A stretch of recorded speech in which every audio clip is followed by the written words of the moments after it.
everybody, welcome back. We're doing a quick video, me and Kris again, and I don't know how many of you caught our real estate design trends, which was live on Instagram last year through computer malfunctioning issues, has been lost for all of time.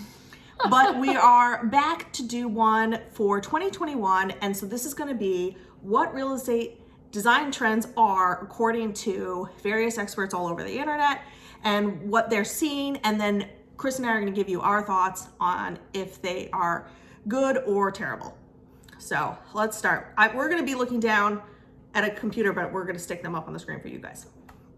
Okay, so we'll start with the colors. Yeah, so these are the Pantone color of the year, which is ultimate gray and illuminating. Those are the Pantone, and then the Benjamin Moore is a Jillian teal and urbane bronze. So I have to say, I've heard some rumors on the street that gray is starting to go out, and that sort of these white creams are coming in. As a landlord, I would not be moving to a white cream. I think it's really challenging in a space where it's going to be vacant and somebody's going to be looking at it to rent to like really convey a style when it's a white or a really light color, especially if there's no contrast to your trim. So I'm still leaning towards the grays. I just think that they're a really attractive color. This one looks almost a little grayish to me, which I think is also really attractive. In terms of the illuminating, I actually really love yellows. I think it's a beautiful yellow. Yeah. I noticed that they have it on a cabinet here, which is not something I would ever be willing to do. It's like way too much of a commitment to me, but I think it could be really beautiful. A trend that I'm seeing is that people are painting the inside of their exterior facing doors, and I have always wanted to paint the inside of mine yellow. And so I think if you were using that color to accent certain features in your home, in a way that you could then change as it goes out of style or as the trend changes, to update it, it would really work nicely to brighten the space. Yeah, I love yellow. Yellow's the best. And this is beautiful. I mean, this is a very bright yellow. There's nothing muted about this. Yeah. The Sherwin-Williams and the Benjamin Moore are probably more what I think I've actually seen people using as accent colors than the gray and yellow, but I love yellow. My whole house is yellow. So. Yeah. I mean, this Sherwin-Williams, this urbane bronze is beautiful. And I think these sort of move towards dark tones, especially if you have a predominantly white home, like accenting a breakfast nook, similar to what they did over here with this dark colors. I think also office spaces. We saw something really incredible last year at a Christmas party where they had gone trim and all with this really beautiful dark color in their office, and it was fabulous. Definitely. All right, so obviously this has been the year of COVID, so dedicated home offices called cloffices on here, which I hate and think we should just X-nay right away. It says working from the kitchen table got old after a few weeks, so people are finding ways to have an office, whether that's retrofitting a closet or desks or floating shelves or whatever. And given that you did this in COVID, I feel like you have to tell people what you did with your office. Ours is not a cloffice. It is not a cloffice. It is a dedicated office, but our home is not enormous. And we also wanted that as a play space. We actually had our first baby in October. So trying to think about how we could maximize the space, we ended up building out an L-shaped desk that mounts directly to the rear wall of that space. Danny gets one side for his workstation and I get the other side for my workstation. And we wanted to do more of a butcher block finish, which is similar to this floating concept. I mean, ours very much looks like it floats, except on the L end closest to my husband, in order to kind of hide everything over there, we had a waterfall edge to it. What we ended up doing to save money is we used wood flooring and actually built a butcher block top that was custom built with a herringbone pattern in the corner. And then we used like a glaze on top to make that a flat, even surface. I think it's totally revolutionized the way that we work. I love it very much. I think cloffices are great if you have a confined space. I think they're also really amazing in a kid's room. Yeah. I think this is a trend that could hang around. Like, let's say you just happen to have two closets similar to what's on this page, and you dedicate one of those to your kids having a desk in there. That's awesome. Yeah. I like that a lot, especially because you can just put a wardrobe. Yeah, absolutely. Yeah. All right, next is houseplants, indoor gardens. So basically, it's harder in COVID to get out and visit greenery. So bringing that inside and then take into account your light exposures and water frequently. Yeah, I mean, I think we're both big fans of houseplants. I go way overboard because I try to save all my little babies that go out in the summertime. In the wintertime, they come inside, and my one south-facing large window actually has built-in shelving that pops in and pops out, depending on the season, to save all my little guys. So I do not do that. I'm a big fan of plants in the house, but I think aesthetically they can be really beautiful, but I also think they can be very overwhelming for people. They can feel very cluttered. I know my corner, to me, even feels cluttered in the wintertime. So I think you have to be really specific about this. I'd almost say in certain areas, maybe it's best to lean toward a faux plant. I mean, they've done really beautiful things with faux plants. Yeah, Otto agrees. I hate this one. I just want to say this is rattan accents. Natural materials add warmth and lightness. Best in small doses, don't go overboard, etc. I mean, that doesn't look very comfortable. That said, I have a wicker chair in my living room, not necessarily because I chose it, but because I've had it for a really long time and I like its functionality. I mean, textures is a really big deal right now. It does add a textural layer, but I think it's a very specific aesthetic. I just think it's hard for it not to look like you brought your deck furniture inside and put it in your, like even this to me looks like that they needed to bring it in because there was a snowstorm, and so they just set it up like that. Yeah, kind of. And this one's like a little bit more of an afterthought. I think if it were something that felt more substantial too, but at the same time, this creates a lot of open space in the piece of furniture. When you're decorating for a small space, that could be really nice in helping you keep things light and airy and having the additional seating without it feeling overcrowded. So I think that there's opportunity here depending on your aesthetic, but I agree, it's not very sophisticated of a look. Yeah. I'm just not a fan. Also, I just think from a practicality speaking, like obviously this look was in back in the day, and like growing up, my parents had some of this stuff left over from when it was actually in, and it gets so dusty and you can't clean it easily. Really so it just seems very not practical. Oh, I am in love. I am in love. It's finally back. Oh God. I mean, I loved this 2 years ago. White kitchens be gone. Wood grain kitchen cabinets and counters are back. This is, it says, part of a desire to connect with nature. I don't know about that. I think it just looks good. Yeah.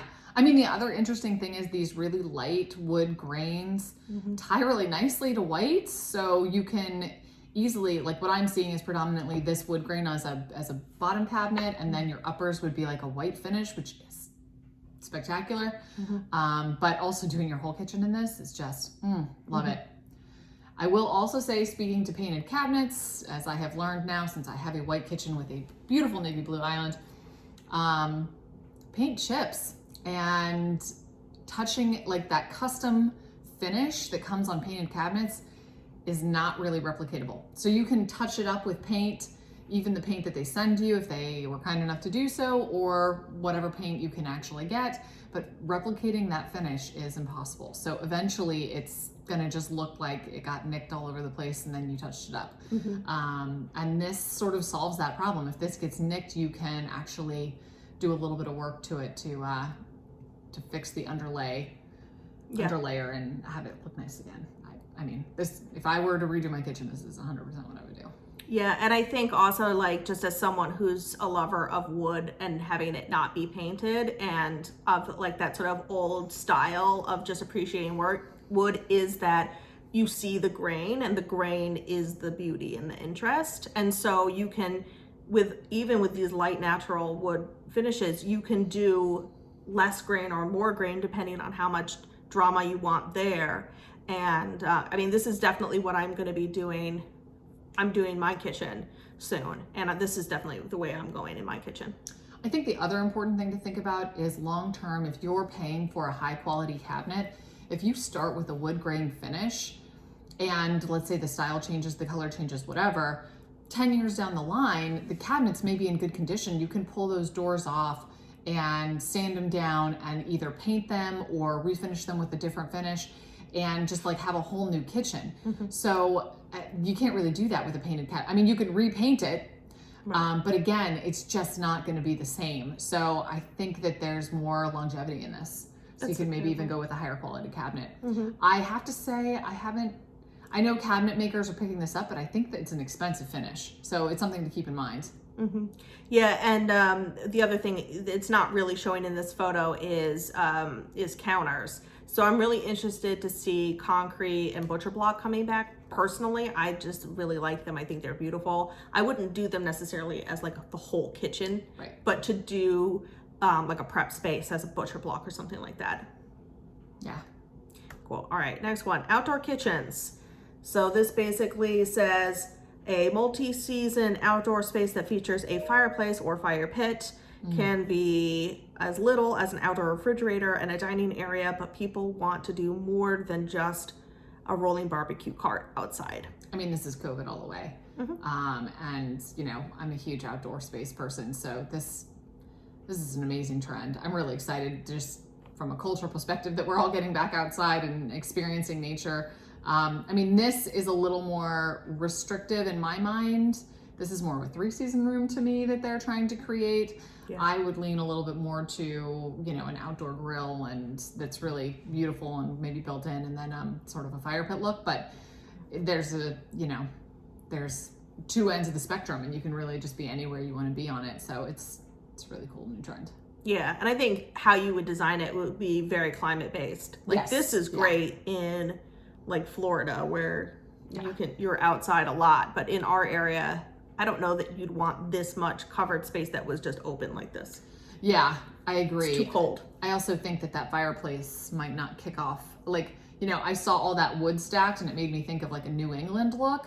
And if you had a way to close this in and that fireplace could really heat that space, that would be incredible.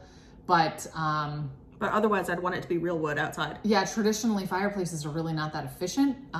So I don't think that would heat that space unless you were able to really close that in and it was a smaller space than it looks here. So yeah, definitely. But it's beautiful. All right, the next is Dusky Rooms. I think this goes back to those paint colors and, you know, like I Movie said, this, spaces. I mean, this very much is, right? They have all this beautiful trim work and they painted it all the same color. I think it's gorgeous.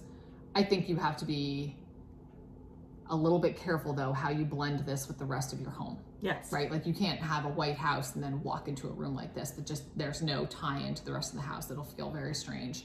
And you really are going to have to work with the size of the room and think about critically how you want to do that. I still think accent walls with these dusky colors are a way to go if you don't want to do a full commitment. But which goes back to 2020 when they said accent walls were out. Yeah. And that my sister jumped for joy because I love accent walls and she hates them. And she was like, great, you can stop doing accent walls. But I agree. I love a good dark accent wall. I think the loss of accent walls in general, it's just not the right way to go. I think the average homeowner, it's just such an easy way to add style to your house. And if it's done right, it can be incredible. So. And you can do it in a day. Yeah, and you can do it in a day. Yeah. And even this trim work, I know it looks complicated, but I mean, this is something you do with a nail gun and like the trim you buy from Home Depot. This is not complicated. Exactly. Yeah. You could do amazing paneling, or you can just literally attach half round to your drywall and paint it. Yeah. And it would look just like this. And I like the idea of using these dusky colors in a bedroom where you want it to be dark. Like in an office, for me, that's a no, because you know, you want, if you need it to be light for something, you're gonna be fighting against your paint color. Yeah. Whereas in a bedroom, you almost always want it to be dark. Right. So it's like setting that mood for this is a place of rest and relaxation. So I wouldn't do it in places where I didn't want there to be a relaxing mood. Like an entertaining space, I would probably do brighter than this. Yeah, I agree. And I think the other thing is you have to kind of keep in mind, they clearly have at least 2 windows in this room and they're using that massive mirror as a reflective surface to amplify the light in that space. Right. Interestingly enough though, it looks like it's pretty much a matte finish paint. Now that's tough to apply and get it to look this perfect. But the office that we saw that was not a dark color like this, it was more like a what was it, like a mauve? Or? Like a peacocky. Oh yes, it was a peacock. Peacocky blue. Oh yeah, it was gorgeous. They'd gone with a really high sheen. So it's like you kind of have to go dramatic with the finish one way or the other. This is not really something where you like hedge and go satin. Yeah, fair. All right, next is basically Japanese inspired designs. I'm Ooh. all over this one. So this is basically Japan meets Scandinavia. So we're still keeping the minimalism that we think of when we think of Scandinavia, but also Japan. Their culture is very minimalistic too in their trends. Oh. So sorry, guys. And so it says function over abundance, sparsity, minimalist vibes, warm textures, and plant decor. I'm so excited about this one because this wall that you see back here is going to go away. There's going to be an addition out back, and I'm going to put some Japanese style screens across as the doors. So they can be open concept, or you can close it if you want some privacy. And they're definitely going to be inspired by Japan. And so seeing this one, I was like, yes, yes, yes. Yeah, I think interestingly enough too, it's these cool wood tones that are really tying it in. So this light wood flooring that's coming in. Which interestingly enough, given that like you and I both lean to not like a dark wood flooring, but not a light wood flooring, this is really beautiful, and it's probably going to hold up really nicely to scuffs, to dirt, and all of that. Yeah. Dark floors you have to work to keep clean. So it's a cool change. Mm-hmm. I love it. All right. So that's the end of that slide. So what do you think overall? It seems very of the now. Yeah, it does. Like, I don't know that I would use this per se too heavily in a flip. Right. Because I don't know that this is like designed for people who actually want to live in their house, who like this, not people who are trying to appeal to a mass. Like, I still think that we're seeing a lot of the old design trends that are hanging on in flips in terms of kitchens and bathrooms and whatnot. I mean, that said, I think creating office space, even if it's minimal and flip, is going to really be a good investment. And I think spending more time on the outdoor space than a lot of flippers traditionally have. I mean, like landscape always seems to be the last thing a flipper thinks about. It's the last thing they put in, which I understand. But that also means it's like not established. It's kind of sad looking. And they generally don't even stage that space. So I think that might be a change that's happening in the flipper space, especially for higher end properties. And then in terms of these dusky colors, I think using those to create a feel of design within a flip is something that high end, in touch flippers are going to be doing. I don't think your everyday flipper is going to do that because it's something that they're just not able to really understand. But I think that the really nice properties who have teams who are focusing on design are going to utilize that. And the wood tone kitchens, I don't know. I don't know. I think people are still leaning a little bit towards the white. So maybe if you took the wood tone as an island, or the wood tone as your base cabinets, and then you went with the white uppers, if you kind of merge those two styles, I think that is something that could be well received. But a full wood tone kitchen, I don't think people are quite ready. Yeah, I don't think they're quite there either. Especially in an urban setting. Like, this is not something I think DC is going to jump 100% towards, because they seem to be going more for those sleek, flat front. Flat front, high gloss cabinets. Or even dark. Wood there, not like the traditional dark wood, but like a dark gray or something.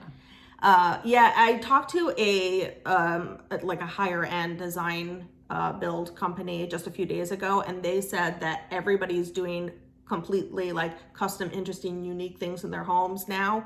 But those are the people who are doing it for themselves. These are the people in COVID who are like, well, I'm home all the time now, so I'm going to renovate. They're renovating for themselves. So we are seeing that. So maybe in a few years when these people move, we'll start to see that interesting stuff. But I don't think we're going to see it right now in flippers. That's going to be really fascinating to see what like an individual person wanted for their own home. Because so often people, even in a reno, are hedging for value. So seeing people's personal taste come through, that could go really well or really poorly. Yes. Yes. I mean, and I think too, like, where was that house that we looked at? I think it was in Hyattsville, where the flipper had done a whole bright aqua kitchen tile. And they tiled all of the walls in this beautiful bright aqua. It was gorgeous. I thought it was really risky. It was really with interesting. white cabinets now. So they hedged a little. But that one did not fly off the market. Oh, really? And I was really surprised because I thought they really tried to do something different there. But I don't think the market responded to it. If I recall correctly, though, they made a lot of intense tile choices throughout, right? Didn't they do that in the bathrooms too? They did. So maybe like in the flip world, you know, you're just doing just the kitchen, right? Because people then can be like, okay, but I have neutral bathrooms. So if I don't love the kitchen tile, I can change that. Right. But again, that's one of the reasons that I think like these more accent wall paint finishes are where you can bring that in and make it something that if a buyer walks in and they say they don't like it, they're like, well, it's just paint. Just paint it, right? If your real estate agent has to say, well, you rip out your whole tile wall, people are like, ooh, I don't want to do that. Right. So. Yeah, and I do think just from a, like if we are talking about staging perspective, one thing that's sort of different with this office trend is that if you had a 2-bedroom condo, before we would have said put a bed in the second bedroom to stage it so that you can see that it's a real 2-bedroom. But now we're saying take the beds out and make it an office because that's how people are using it. And people aren't having guests the same way anymore. Exactly. Yeah. So and that's more of the 2-bedroom condos is like you need to show where the work from home space is. So like that's become big in the staging. Yeah. I mean, even for Danny and I, when we decided to put that desk in, right, it was, we were like, okay, we really need to maximize this desk space. And the best way to do it is to build in the desk. But we had waited maybe 1.5 years to do that because we were like, man, you're committed to the use of that room, which could technically be a bedroom. And so we really didn't want to do that. And then COVID happened and it was like, well, we both work from home. So exactly. We need to live here. You know, they're saying that we might not see people going back this year. As much as I think all had kind of thought last year, well, the vaccine will roll out and we'll all go back to work. And I think we were a little optimistic. Yeah, I think we were a little optimistic. Please get vaccinated so we can have our lives again.